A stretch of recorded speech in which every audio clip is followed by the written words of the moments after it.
Magandang araw sa inyo, Sir Chris. Itong karanasang ito ay nangyari taong 1989 sa isang baryo na matatagpuan sa Aklan. Sa mga panahong ito, ako ay nasa 12 taong gulang pa lamang at lumaki ako sa piling ng aking lolo at lola. Bata pa lamang ako nung pumanaw ang aking tatay at makalipas ang 1 taon ay sumunod naman ang aking ina. Kaya naman maaga akong naulila. Ayon sa lolo at lola ko, maliit pa lamang ako ay sadyang lapitin ako sa kababalagan. May mga pagkakataon na tinatamaan ako ng mataas na lagnat at minsan tumitirik pa ang aking mga mata. At habang nangyayari ito, ay nakakarinig sila ng mga halakhak sa paligid ng aming bahay na tila ba merong natutuwa sa nangyayari sa akin. Kaya naman tumawag na sila ng isang magaling na albularyo. Natulungan naman ako at magmula nung nagamot niya ako ay hindi na daw ako masyadong ginagambala ng mga nambubulabog sa amin. At sabi naman ng albularyong tumingin sa akin ay meron daw akong kakayahan na makaramdam at makakita ng mga bagay na merong kaugnayan sa kababalagan. At habang ako nga'y lumalaki ay meron akong mga naging karanasan. Sa dami naman ng karanasan ko, ay iisa lang ang tumatak sa akin. Ito yung unang engkwentro ko sa isang aswang. Isang hapon pagkarating ko sa bahay galing eskwelahan, ay inutusan ako ni lolo na bumili ng gaas para sa aming gasera. Hindi naman ako nag-alinlangan, sapagkat kung hindi ko ito susundin, malamang ay papagalitan niya ako. Oh, bumili ka muna ng gaas sa talipapa at bumalik ka kaagad dito. Sige lo, mamaya na ako magbibihis pag nakabalik na ako. O sige na, malapit nang dumilim. Agad po akong tumungo sa kabilang baryo para bumili ng gaas. At nang makarating ako doon ay agad akong bumili. Wala akong sinayang na oras sapagkat malapit nang dumilim. At yung talipapa ay matatagpuan nga sa Karatig Baryo. At meron po itong kalayuan mula sa amin.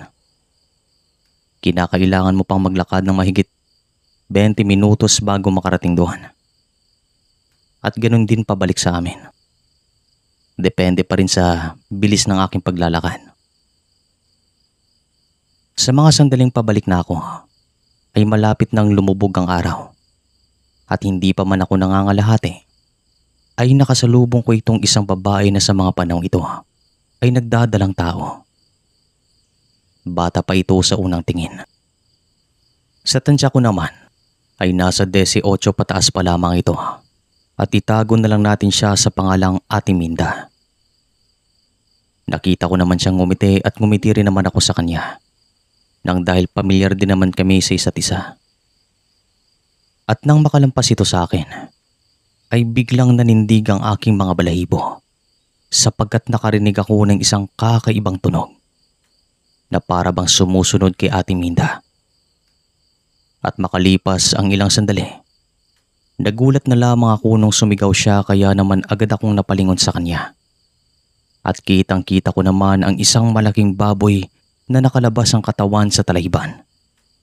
At malapit lang ito sa kinaroroonan ni Ate Minda. Napagtanto ko naman na ang nilalang na ito ang siyang dahilan kung bakit napasigaw si ate. Hindi naman nagtagal ay nakita ko siyang tumakbo papunta sa aking kinaroroonan at hinintay ko naman itong makarating. At nung nakita kong hinabol siya ng itim na baboy, ay agad naman akong kumuha ng malaking bato at aking hinawakan ng mahigpit.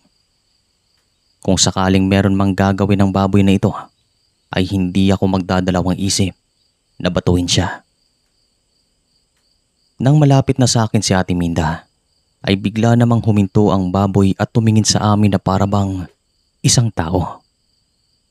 Ang kanyang mga mata ay nakatitig sa amin ng masama at dinig na dinig namin ang kanyang angil na parabang isang mabangis na aso. Ito ang unang pagkakataon na nakaengkwentro ako ng ganitong klaseng hayop. At alam ko na sa mga sandaling ito, hindi siya pangkaraniwan. Sige, lumapit ka. Ibabato ko to sa'yo. Sige. At naramdaman ko ang higpit ng pagkakahawak sa akin ni Ate Minda. Walang kaabog-abog ay nakarinig ako ng mahinang bulong sa aking kaliwang tenga na para bang merong bumulong sa akin. At sa mga sandaling narinig ko ito, ay nakatitig pa rin sa akin ang baboy na itim. Hanggang sa kusa itong tumalikon at pumasok ulit sa talayban.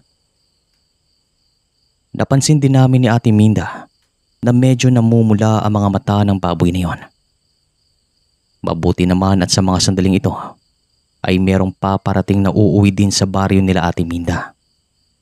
Kaya naman hinintay na lamang namin na makarating.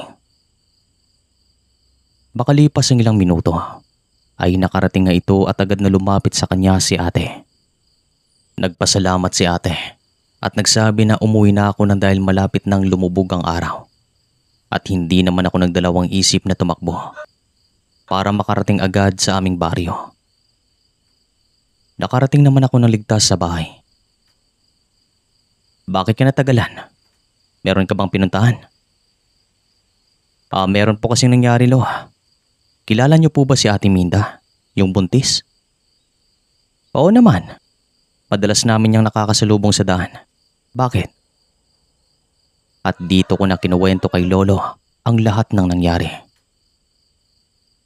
Bandang 7:00 ng gabi, pagkatapos naming magapunan ay agad akong pumasok sa aking silin para magpahinga.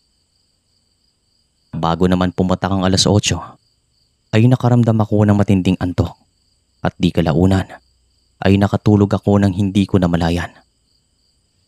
Bandang 11:00 ay nagising ako bigla at hindi ko alam kung bakit. Para bang merong gumising sa akin nang dahil merong mangyayaring hindi maganda. Makalipas ang ilang segundo magmula nung bumangon ako, ay nakarinig ako ng tunog ng baboy sa ibabaw ng bubong namin.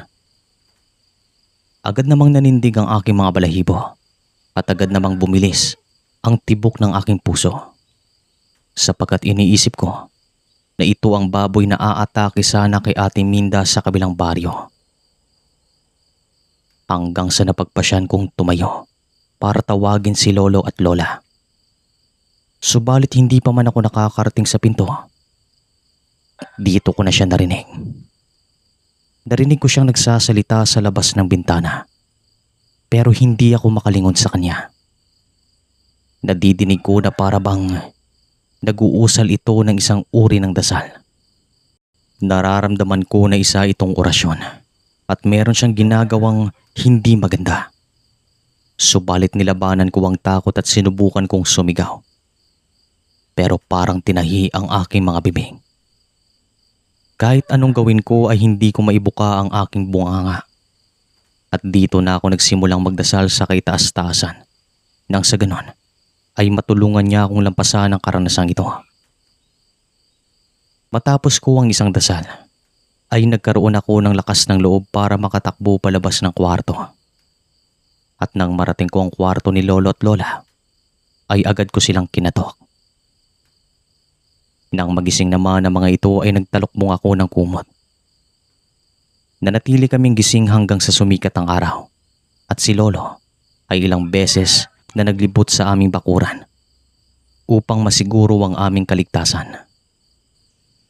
Kinabukasan sa pagsikat ng araw ay tinawag ni Lola ang albularyong unang gumamot sa akin at binigyan niya ako ng mga panangga at abiso.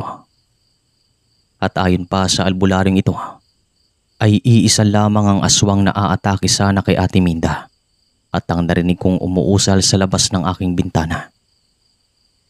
Mabuti na lang daw at naisipan kong magdasal para mabigyan ako ng proteksyon. Kasi kung hindi ay baka ano pa ang nangyari sa akin. Pinayuhan niya rin ako na wag na muna akong lumapit doon sa kabilang baryo. Kasi baka harangan ako at atakihin. Ito ang pinakauna at huling engkwentro ko sa isang aswang. Hindi na rin nasundan. Huwag nating kalimutang magdasal kahit na wala man tayo sa mga sitwasyong ganito. Maraming salamat po sa inyo. Ang karanasang matutunghayan nyo ngayon, Sir Chris, ay naranasan ko taong 1989 sa isang baryo na matatagpuan sa Negros Oriental. Itago niyo po ako sa pangalang Romano at sa mga panahon na ito ay nagbibinata pa lamang ako. Maaga po akong naulila at kinupkup naman ako ng aking tiyuhin na tawagin natin sa pangalang Tatay Kaloy. Sa mga panahon din na ito ay ipinagbubuntis pa lamang ang kanyang panganay. Ako ang pinakamatanda sa aming magpipinsan at si tatay din ang panganay sa kanilang magkakapatid. Maaga po itong pumanaw at makalipas ang ilang taon, pumanaw din ang aking nanay. Kaya naman si Tiyo Kaloy ang nag-alaga at nag-aruga sa akin magmula nung mawala ang aking mga magulang. Isang hapon pagkarating ni Tiyo ay nagtataka ako kung bakit siya nakangiti. Mukhang maganda yata ang araw natin ngayon, Taya. Marami bang mga nahuli niyong isda? Oo, pero maliban dyan, meron akong magandang balita sa iyo. Oh, ano naman po yun, Tay? Magkakaroon na ako ng anak. 45 anyos na ako ngayon, pero sa awa ng Diyos, binigyan niya ako ng sarili kong anak. Naku, matagal niyo na rin siyang hinintay ni nanay. Sa wakas, ay meron na akong aalagaan. Oo, iyo. Magkakaroon ka na ng kapatid. O sige na, ako nang magluluto dito. Bilan mo ko ng alak doon sa may tindahan. 2 bote. Konting selebrasyon lamang ito. Ang saya ko ngayon. Makikita ang kasiyahan sa mga mata ng aking tiyuhin sapagkat ilang taon din nilang sinubukan na magkaroon ng anak ng kanyang asawa. Natawagin natin sa pangalang Nanay Belen. Si Nanay Belen ay nasa 35 pa lamang sa mga panahong ito. Mas matanda si Tatay Kaloy sa kanya ng 10 taon. Pero gaya nga nasabi ng iba, ay wala sa edad ang pagmamahalan nang dahil bulag ito. Si Nanay Belen naman ay nananatili sa bahay ng kanyang mga magulang sa aming bayan sapagkat meron silang malaking tindahan doon. At siya mismo ang namamahala. Matanda na rin ang kanyang mga magulang. Nag-iisang anak lang din naman ito, kaya naman sa kanya maiiwan ang tindahan. May mga pagkakataon din naman na nagpapalipas ito ng gabi sa aming bahay. Pero kadalasan si Tatay Kaloy ang mismong dumadayo sa kanila. Kaya naman madalas din ako nag-iisa sa amin. Pero nakasanayan ko na rin naman ito. Makalipas ang 7 buwan, isang gabi ay napagpasya ni Nanay Belen na matulog sa aming bahay. At kapag ganito, ay sa labas po ako natutulog nang dahil iisa lang ang kwarto ng aming bahay. Nagkabit na lamang ako ng kulambo nang sa ganon ay hindi ako lamukin. Bandang 8:00 pagkatapos namin magapunan. Ikaw nang bahala dito, iyo. Papasok na kami. Maaga pa kaming tutungo sa bayan bukas. Sige po, Tay. Ako na pong bahala dito. Tumango naman ang dalawa at agad na pumasok sa kanilang silid. Bandang 9:00 ng gabi ay nakatulog ako nang hindi ko namalayan. Subalit bandang 11:00 ay nagising ako nang dahil napanaginipan ko ang aking ama. Natatandaan ko ang kanyang sinabi. Kaya naman napapaisip ako kung ano ang kanyang ibig sabihin. Para bang binibigyan niya ako ng babala at binabanggit niya si Tatay Kaloy. Ano kayang ibig sabihin ng panaginip ko? Parang may babala si Tatay. Ano kayang gusto niyang iparating? Makalipas ang ilang sandali ay isang tunog naman ang aking narinig. Parang gawa ng isang bibe kaya naman labis ang aking pagtataka. Sapagkat hindi kami nag-aalaga ng bibe at wala ring nag-aalaga nito sa aming baryo. Malapit po kami sa karagatan, kaya naman ang hanap buhay ng mga tao ay pangingisda. Nang dahil naman sa tunog na ito, ay bumangon ako at lumabas ng kulambo nang dahil nanggagaling ang tunog malapit sa kusina na kung saan din matatagpuan ang kwarto ni Tatay Kaloy at Nanay Belen. Dahan-dahan akong naglakad patungo doon At nang marating ko ang pintuan, ay tumingin ako sa bahagi na kung saan ko nadidinig ang pato o bibe. Pero laking gulat ko nang makakita ng tao.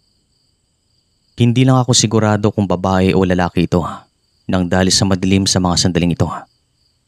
Pero tumatagos naman ang liwanag ng buwan sa loob ng kusina nang dahil yung mga bintana ay walang kurtina. Meron naman itong harang na gawa sa kawayan na merong mga siwang na hugis parisukat. "Sino ka? Anong ginagawa mo dito?" Nakita kong nanlalaki ang kanyang mga mata at para bang meron siyang binubulong sa akin pero hindi naman ito nagsasalita. At walang kaabog-abog ay nawalan ako ng malay at ang huling narinig ko, "Romano, anong nangyayari dyan?" At hindi ko na alam ang mga sumunod na nangyari. Nagising na lamang ako bandang 2:00 ng madaling araw. Nasa harap ko na si Nanay Belen, Tatay Kaloy at ang isa naming kapitbahay na tawagin nating Mang Arman. "Mabuti at gising ka na. Anong nangyari sa iyo?" Inalala ko pa ng ilang segundo ang mga nangyari at ang aking nakita sapagkat parang nakalimutan ko ito.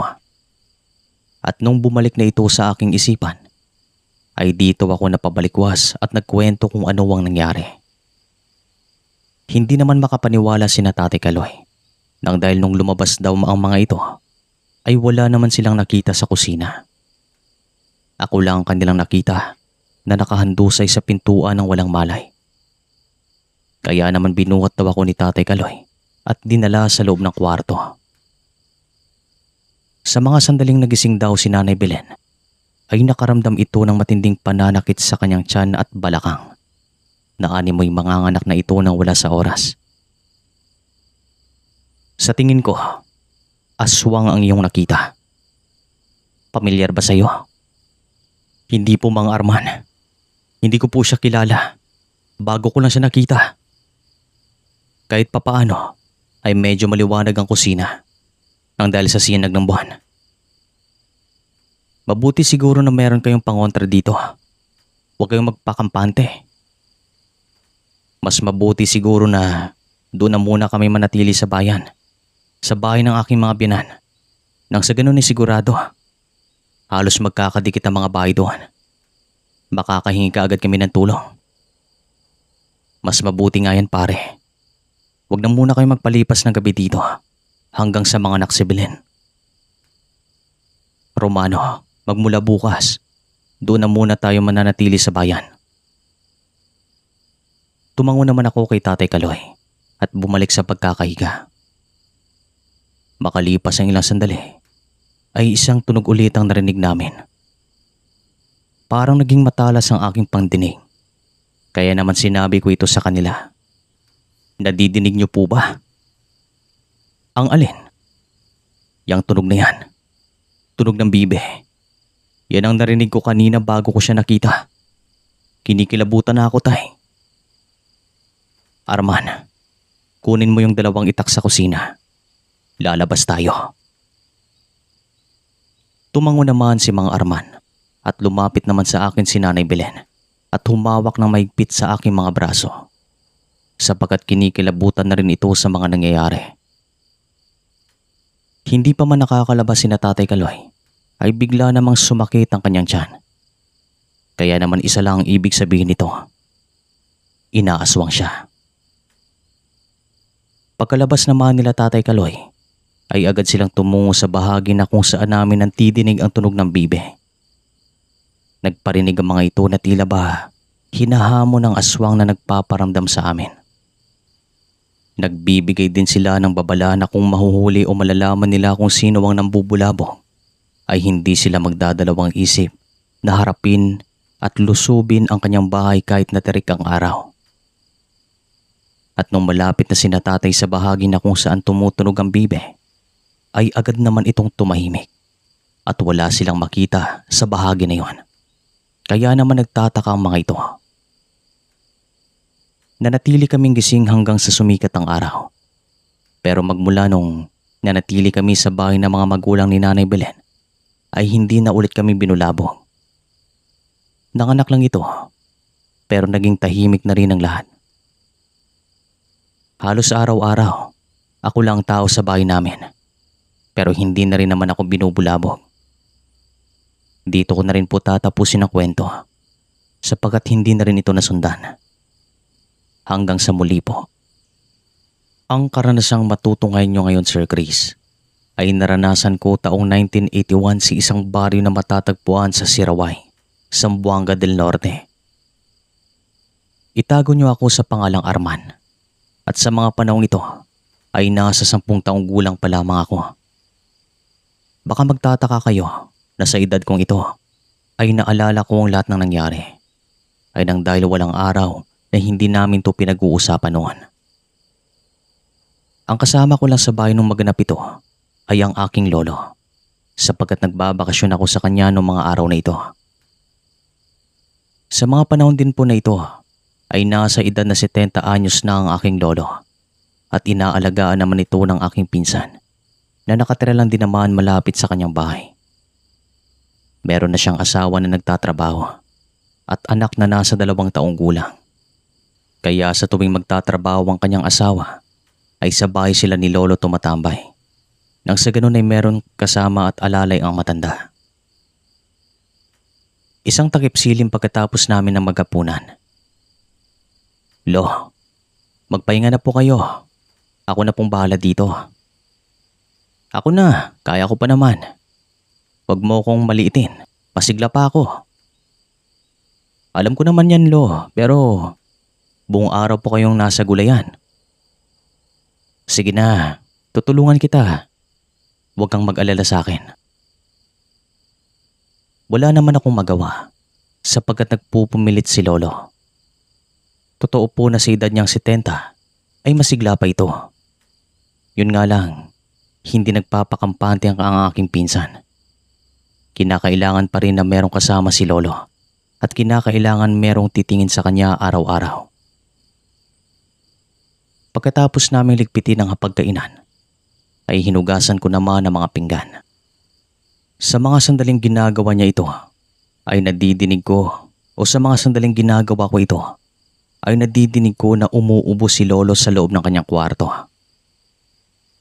"Lo, nainom niyo na po ba yung gamot niyo?" "Eto, iinom pa lang ako." "Tapusin mo na yan para makapagpahinga na tayo." "Sige Lo, sandali lang." Pagkatapos ko namang hugasan ng mga pinggan, ay pumasok na ako sa loob ng aking kwarto para magpahinga sapagkat kinabukasan ay maaga pa kaming gigising. At makalipas ang mahigit kalahating oras ay dinalaw ako ng antok at di kalaunan nakatulog din naman. Si lolo po ay merong 2 malalaking aso na may ibang lahi. Galing pa ito sa aking tiyuhin na nagtatrabaho sa Maynila. Binigay niya ang mga ito kay lolo sapagkat alam niya na mahilig itong mag-alaga ng mga hayop noon pa man. Bandang 11:00 ng gabi ay nagsimulang tumahol ang 2 aso. May mga sandali na umaalulong pa ang mga ito na tila ba meron silang nakitang hindi maganda. Pero bako iniisip ko na baka merong nakapasok sa loob ng bakuran. Baka merong tao na may balak na masama, kaya naman nagising ang aking diwa. Kinuha ko naman ang batuta sa gilid ng pinto para makasigurado. At nung naglakad na ako patungo sa bintana, ay nadidinig ko na si lolo ay parang naghihingalo sa kabilang kwarto. Nadidinig ko na para bang hinahabol niya ang kanyang hininga. Kaya naman agad ko siyang pinuntahan. At nang marating ko ang kanyang kwarto, ay nakita ko parang may nangyayaring hindi maganda sa kanya. Kaya naman agad ko siyang nilapitan. Nakatingin siya sa labas ng bintana habang nanlalaki ang kanyang mga mata. "Lo, anong nangyayari sa inyo? Lo!" Nagpapanik na ako sapagkat alam kong may nangyayari sa kanya. Hindi ko alam kung bakit iniisip ko na hindi na magtatagal si lolo. May nakita ako sa bintana. Aswang." Dito na ako kinabahan at nanindig ang aking mga balahibo. Sa takot ko naman ay binuhat ko si Lolo at hindi ko alam kung paano ko ito nagawa sapagkat si Lolo ay malaki at matangkad na tao. Sa edad ko pong ito ay hindi ako makapaniwala na nakaya ko siyang buhatin. At sa maniwala naman kayo o hindi, ay narating ko ang bahay ng aking pinsan na buhat-buhat si Lolo.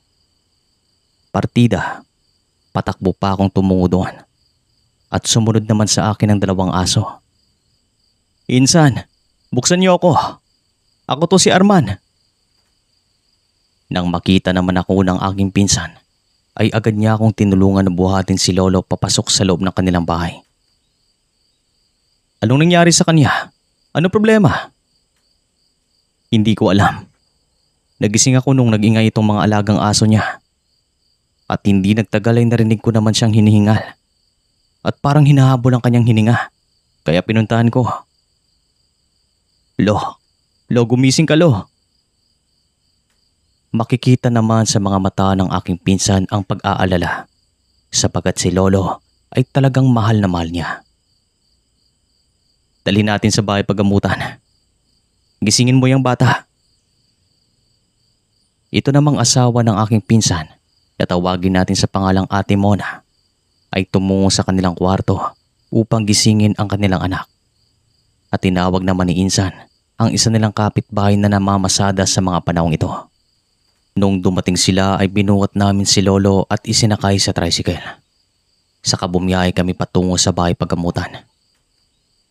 Pero nung madaanan namin ang bahay namin, ay nagulat kami nung sumigaw si Ate Mona. "Hoy Mona, anong problema dyan? Kumalma ka."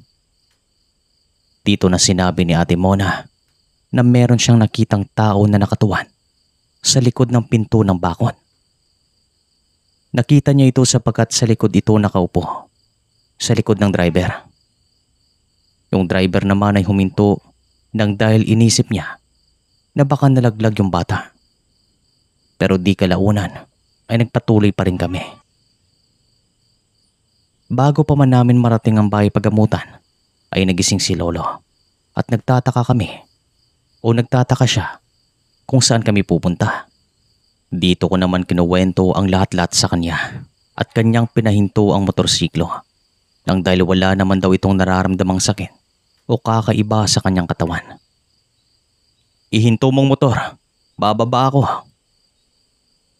Nang makababa ito, ay agad niyang ginalaw ang kanyang buong katawan at nakikita naman namin na pasigla ito at walang problema. "Lo, sabi mo kanina nung hinahabol mo ang iyong hininga, aswang? Aswang? Anong pinagsasasabi mo? Wala naman akong nakitang aswang. Mahimbing ang tulog ko. Nagulat nga ako kung bakit tayo nakasakay sa motorsiklo. Ano ba tong nangyayari? Saan tayo pupunta?" "Wala ka talagang maalala sa mga nangyari, Lo?" "Wala. Bakit? Ano bang nangyari?" Dito ko na kinuwento ang lahat-lahat sa kanya at hindi naman siya makapaniwala. Ang mamang driver ay napapakamot sa mga sandaling ito sapagkat hindi siya makapaniwala sa mga nangyayari sa amin. Kinuwento pa ni Ate Mona ang tungkol sa nakita niyang babae na nakatuwad sa likod ng pinto ng aming bakod. At kinilabutan kaming lahat. Tamang-tama naman na huminto kami sa gitna ng daan at napapaligiran ng palayan. Walang kabahay-bahay sa paligid. "Bumalik na tayo. Huwag kayong matakot. Pag makita ko pa yan mamaya, kakalad ka rin ko yan." "Doon na lang po tayo sa bahay, Lo, para sigurado." "Hindi. Bahay ko yun. Ako pa yung matatakot. Tara na, bumalik na tayo. At iho, pasensya ka na sa abala. Bibigyan na lamang kita ng pera pagkarating natin sa bahay." Tumango naman ang driver kay Lolo at bumiyahe kami pabalik. Nang makarating kami sa bahay ni Lolo, ay itinuro naman ni Ate Mona kung saan niya nakita ang aling nakatuwan. At nagsabi naman ang mamang driver na dapat ay magwisik kami ng asin sa paligid ng bakuran. Nang sa ganon, ay hindi makalapit ang aswang na nambubulabog sa amin. Wala talagang maalala si Lolo sa mga nangyari. At meron naman kaming suspecha ng aking pinsan na baka merong ginawa sa kanya upang makalimutan niya ang kanyang nakita. At hanggang ngayon ay hindi pa rin namin alam kung ano iyon. Matapos naman ang gabing ito ay hindi na muli kaming binulabog ng dahil tinulungan kami ng isang albularyo. Kaya naman dito ko natatapusin ang kwento. More power sa inyo